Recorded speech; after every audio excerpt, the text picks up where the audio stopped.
All right, well, snow day, school held hostage. Here we go.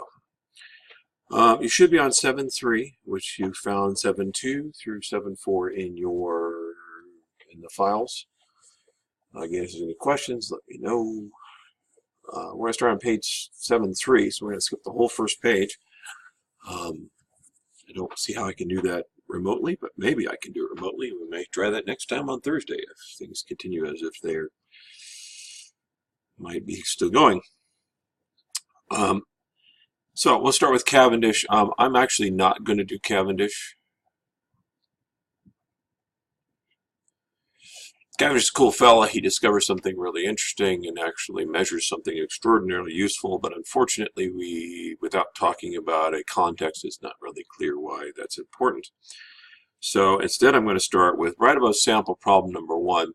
When Cavendish was done with his work, he discovered the force of gravity could be written as G m1 m2 over r squared. So this is a force of gravity. And it's measured in newtons, as all forces are. M1 and M2 are the two masses involved. So in order to have gravity, you have to have two masses. And then R is the distance between the center of mass of one to the center of mass of the other. Generally speaking, it's center to center because most objects in space are spheres because they collapse because of gravity. Which leaves us with G, and actually that's what Cavendish discovered. Cavendish discovered that G must in fact be 6.67 times 10 to the negative 11th Newton meters squared per kilogram squared. Okay, so this is a constant, and again 6.67 times 10 to the negative 11th Newton meters squared per kilogram squared. Units aren't terribly important. All you're doing is getting rid of these units over here. We know it depends on the two masses and how far apart they are. Gravity's stronger the bigger the mass is involved, and it's stronger the bigger, or the stronger the closer the objects are together. Okay, so as you get farther and farther out in space, the gravitational effects of Earth is less. You should note that the gravitational effects of Earth are not zero when you reach space. They are diminishing per this formula. Okay, the farther you get away, the less force. Okay, so there's no, I suddenly lose gravity because I get in space. You have to be very far away from the Earth not to feel the Earth at all. Fair enough? All right, so here's my equation. It's a nice simple equation. If you have the two objects, you know what the distance between their centers of masses are. You can calculate what the force of gravity between them. Now, we'd expect this force to be very small. Why? Because if you're sitting next to somebody else, you don't get sucked into their vortex, right? So therefore, the force of gravity is very small. That's what the times 10 to the negative 11 does to us. So for example, if you look at sample problem number 1, we have a space monkey, which is a mass of 50 kilograms. There's next to a space banana, which has a mass of 0.5 kilograms in deep space. If they're 1 meter apart, what is the force of attraction between them? We would go, well, the force of attraction would be the force of gravity. And that's equal to 6.67 times 10 to the negative 11th times the first mass, which is the mass of monkey, mass of banana, which is 0.05, divided by the distance between them. Well, the distance between them would be 1 meter squared. And so I'm going to get out my calculator, which I did not get out. Teacher, unprepared for fake class. Fortunately, I have it handy. So I go 6.67 times 10 to the negative 11th times 50 times 0.5 divided by 1 squared, and I get a lovely 1.67.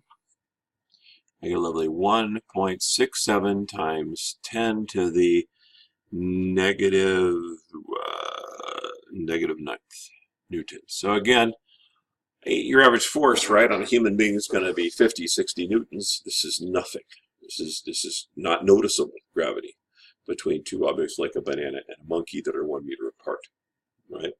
So do sample number 2. I have two objects that are, I have a 100 kilogram rock that is 5 meters away from a 0.25 kilogram rock. What's the force of attraction between the two rocks? Again, force of gravity equals 6.67 times 10 to the negative 11th. Mass of the first object is 100. Mass of the second object is 0.25 divided by the distance between them, 5 squared, and I get 25, gives me 0.1, 0.01, so I'm not getting what the thing, so well, maybe I'm getting it. So 100, okay, so there it is, in my head. Okay, so I get 6.67 times 10 to the negative 11th newtons, again, very small. So you're thinking, well, if this force is so small, why do I care? Well, fall off of something.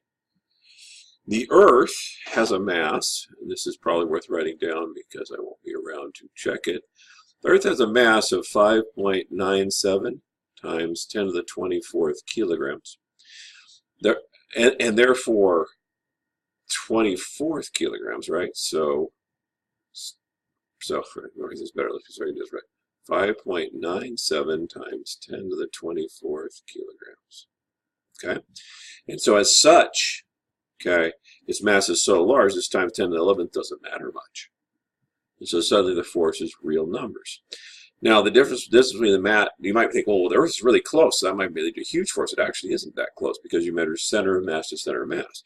The radius of the Earth